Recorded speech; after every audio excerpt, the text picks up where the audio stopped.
morning, everyone, and thank you so much for joining us here on Up with Krim. I'm Channing Curtis. Well, let's get right over to meteorologist Thomas Patrick. He's in the Weather Center this morning, breaking down everything we need to know weather-wise for today and even into the weekend. Thomas, what do we have in store for this weekend? Yeah, happy Friday to you, Channing. Absolutely. Happy Friday. Everybody at home as well. Looking forward to this weekend. And I already got a couple questions about the Lilac Festival Parade, which is Saturday morning. Should be okay for then if you are just wondering that right off the top of your head. But as for this morning, again, another cool one out there. 36 degrees, little bit of a breeze, which is not as bad as yesterday. 9-mile-per-hour wind versus at this point yesterday it was almost 20 miles per hour. But still, those wind chills around 29 degrees. The coldest spots have been down on the Palouse again. Another day of a frost advisory between Rosalia, Colfax, Pullman, Moscow, and all the surrounding areas. Some of those morning temperatures in the mid-30s. As cold as 30 degrees in St. Mary's. That has been the cool spot for the inland Northwest as of this hour. It's also 32 degrees in the Silver Valley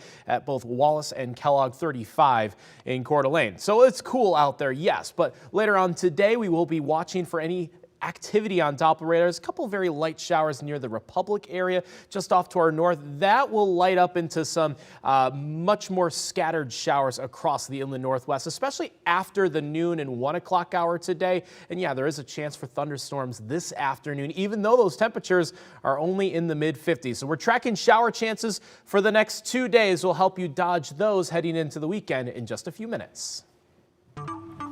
Spokane Valley police are looking for a man behind a violent attack that possibly involves a hammer. Now, police say 2 men were in the victim's unit at the Loma Vista apartments to get some belongings. When the victim went to grab those items, police say one of the men attacked him, possibly with a hammer. The man ran outside bleeding and looking for help. And as it turns out, paramedics were already on the scene for an unrelated call. He looked pretty hurt. The neighbor just said, hey, there's somebody really hurt on the back of the ambulance, and it was just a miracle. The ambulance is right there. The victim was taken to the hospital, but we do not know his current condition. Police say they searched the area for the attacker, but have not reported any arrests.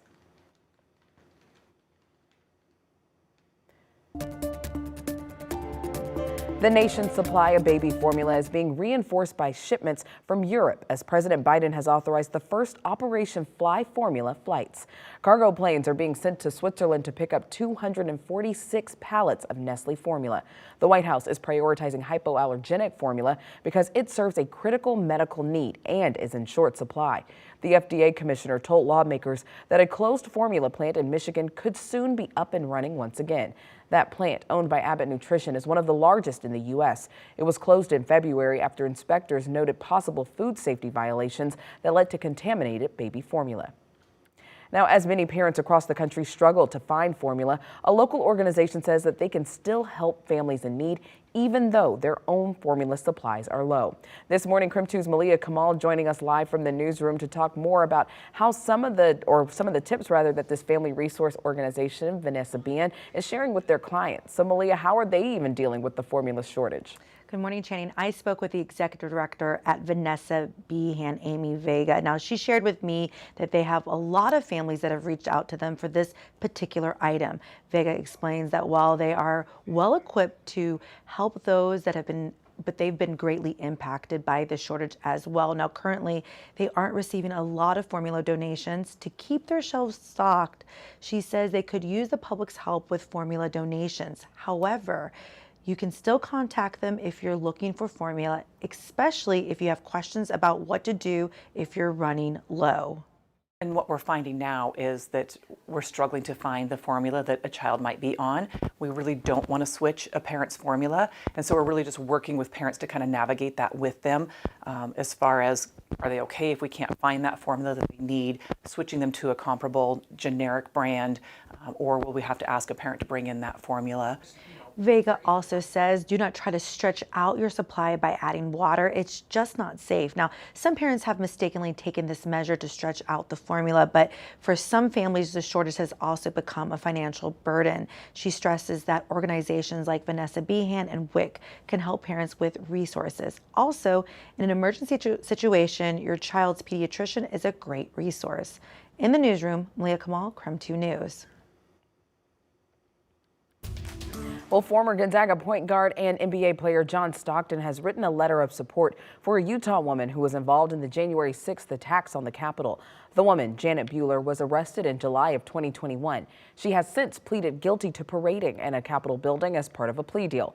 Bueller received letters of support from various people, including Stockton, who says Bueller is married to one of his closest friends. Now, in his letter, Stockton claimed to have spent time with her in social settings and even in his own home, saying, quote, "I frankly cannot imagine that Janet would knowingly break the law nor be involved in anything destructive ever." She has not yet been sentenced for her role in the Capitol insurrection. However, due to or according to court documents, she will likely not receive any jail time and will instead be sentenced to probation. Well, the average price of gas has hit a new record high. According to AAA, the average price of gas nationwide right now is $4.59. Now, here in Washington, the average is just above $5. And in Idaho, it's lower, with the average being around $4.60. Now, of course, we are always here to separate fact from fiction, and you might have seen some headlines saying that gas stations in Washington state are preparing to hike prices to $10 a gallon and that they're running out of gas. The 76 gas station in Auburn, Washington, has now reprogrammed their gas pumps to make room for double-digit pricing. Now, the short answer is that is just not true. Many outlets cited a gas station in Western Washington raising its prices. So our sister station in Seattle actually spoke to the operations manager of that gas station, who says that the price hike is because they sell racing fuel, which costs more. If this was a whole industry thing, we wouldn't be the only station in America with a digit switch, you know. That's what I've been trying to tell people. There's no insight here, there's just race fuel. Now, as for a gas shortage, the Western States Petroleum Association says it is not aware of that happening. And Washington Congresswoman Kim Schreier is working to prevent price gouging at the pump. The Consumer Fuel Price Gouging Prevention Act passed in the House yesterday. It's a bill that Schreier recently introduced. If it becomes law, the bill would implement a temporary federal gas tax holiday through the end of the year. The president would have the power to issue an emergency declaration for energy, making it illegal to increase gas and home energy fuel prices in an excessive or exploitive manner. Well, dozens gathered outside of Kootenai Health yesterday to protest their recent plans of closing its inpatient addiction recovery program and outpatient psychiatry practice. The crowd spent more than an hour voicing their concerns. One Kootenai Health employee says the closure of the health center means that there will be no resources for anyone in the community. In a written statement, Kootenai Health says a recent loss in staffing and underfunding of behavioral health programs have made the addiction recovery program unsustainable in its current form.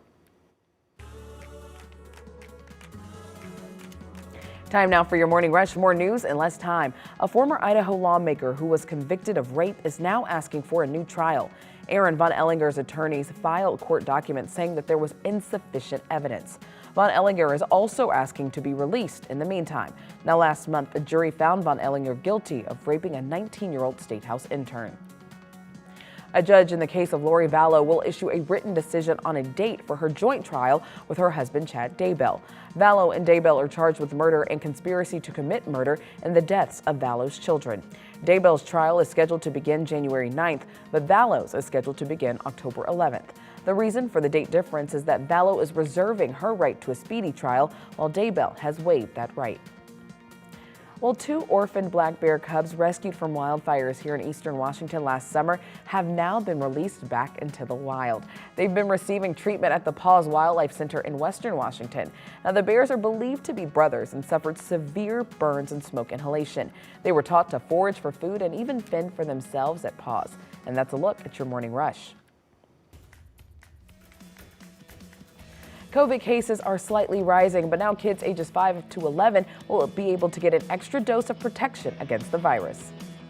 And here's the one thing you need to know about today's weather. Even though it is quite chilly this morning, this afternoon we're going to be tracking some scattered showers and thunderstorms that likely start popping up after 1 o'clock today. Time for your wake-up call on this Friday morning. And oh, it's such a great way to start the day. Look at all those pets. Look at all of these amazing doggos. Today is National Rescue Dog Day. And of course, we love our furry friends here on Up with Crim. So this morning we were asking you to send us a photo of your rescue dog, and we'll give them a shout out here on Up with Crim. There are some great ones that we have gotten from some of our viewers. We have Luca up there, we have Waylon, we have so many. We have Rescue Girl Bree, so many rescue dogs, because it's so important to adopt, not shop. Text us your rescue dog photos to 509-448-2000 or use the hashtag UpWithCrim on social media. And taking a live look outside on this Friday morning, that Friday feeling is definitely here. Good morning to you, Inland Northwest, and let us know where you're watching from. Again, you can text us 509-448-2000, but join us for more Up with Crim after the break.